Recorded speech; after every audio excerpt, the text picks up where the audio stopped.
I met Nick Zeigler 12 years ago, more so by his works that he's done with the Florence Museum. And every piece of information that we have in the museum relating to historical objects or Florence and PD history has been researched by Nick Zeigler and has been, believe it or not, mostly contributed by Mr. Nick Zeigler. He holds the unique distinction of being the first contributor to the Florence Museum. When he was a young boy, he would go search for arrowheads over the stockade property, and he brought the arrowhead in at the formation of the museum, so inscribed on his invitation it said, "To Nick Zeigler, our first contributor." Nick uniquely supports education through his idea of the importance of museum objects, and he has an understanding that our children achieve better when they're exposed through authentic primary source objects. So keeping in with the theme of the Florence Museum is that his idea, along with the founders, was to bring something of educational value to children who might not ever have the chance to see anything authentic. And Nick has truly done that throughout his entire life. I've heard a lot of public speakers, and there's none that I've ever heard who was as good as Nick Zeigler.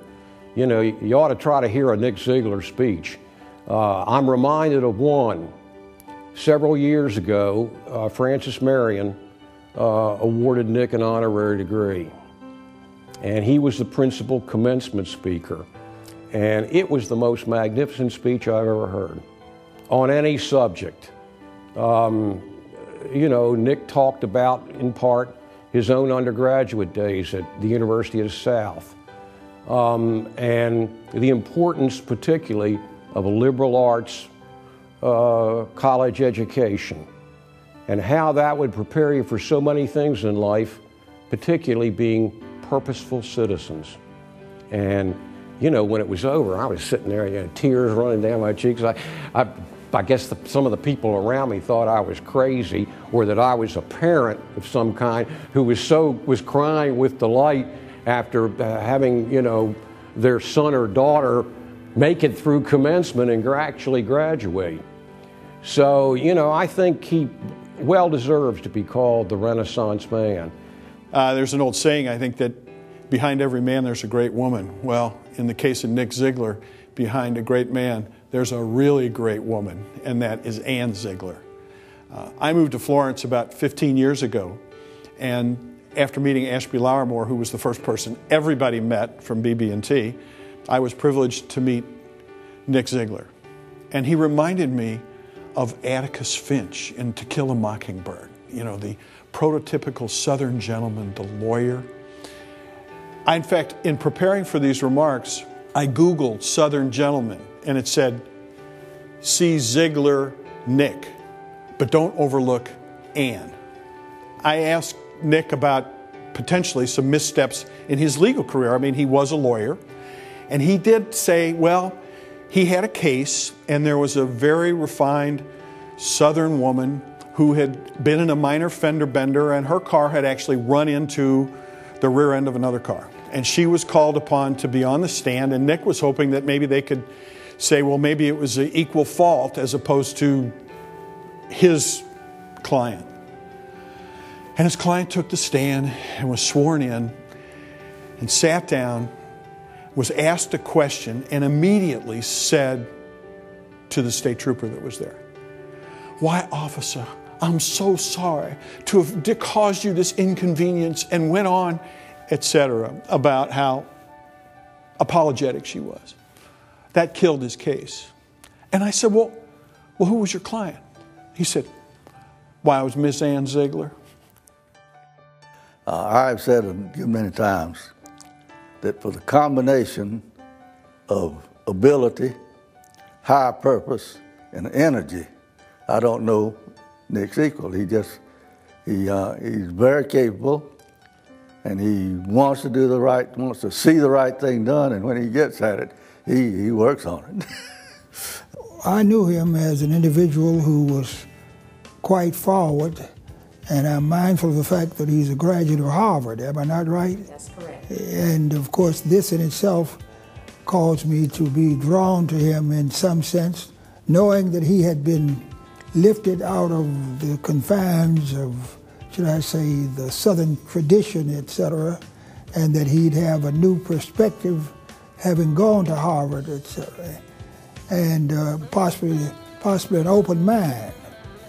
Mr. Zeigler was quite interested in the history of this city, and certain the same thing prevailed about South Carolina as such. He was a very forward individual, progressive, and we appreciated that about him. He, along with certain other individuals in Florence, made for a forward movement that has made for a better situation here. I believe Nick Zeigler represents the very best in citizenry involvement in a community. He served in the South Carolina Senate. The longest serving senator, Senator Edgar Brown, said of Nick Zeigler, "Nick is the most intelligent person to ever serve in the South Carolina Senate." The most intelligent decision that Nick Zeigler ever made was to talk Ann Lyde into marrying him. She has a higher IQ than Nick. The idea and notion of service was instilled into me when Ann Zeigler taught me in high school. And then when I came to the bar, Nick Zeigler had just started the Big Brothers of PD. Several counties were involved. I served on the board of directors and became president of the PD area Big Brothers. We had difficulty in finances, and when Nick had left, we had come to the point where we could not pay the bills. Norwood Wilson from Darlington on the board of directors, a very loquacious individual, said, "I have the solution." I said, "Well, give it to us." He said, "Call Nick." Nick and I got to know each other rather well back in 1972 when we embarked upon a task that both of us knew was very much uphill when he ran for the United States Senate. But his service in the state Senate and his stewardship over the South Carolina Human Affairs Commission, an agency which I served as a commissioner for almost 18 years, were the kind of services that made us all proud to be South Carolinians. I know that Nick is probably a little reluctant about the honor this evening, but I also know that it's well deserved, and I want to congratulate all of you in the foundation for finding it within your capacity to do this this evening. Nick, thanks to you for a life that's well worth emulating, and to all of your family, thanks for being such good friends to me and my family. I was asked to say a few words about what it was like growing up in the household with my dad and mom during the 50s and 60s and early 70s particularly. Quite an interesting time. My father was one of the first people to step out and publicly support desegregation as a viable political option for people in Florence area. And as you can imagine, there were a lot of people who were very much against that, very much threatened by it, and others who were very excited by it. So there was a lot of excitement around the house. You understood there were people who were very much against you out in the community, but the people who did support racial equality flocked to the house, and there were lots of interesting folks who came and went, journalists, politicians, thinkers of one sort or another. And there was really a great group of people who were pushing for the state to change its view on racial matters at that time.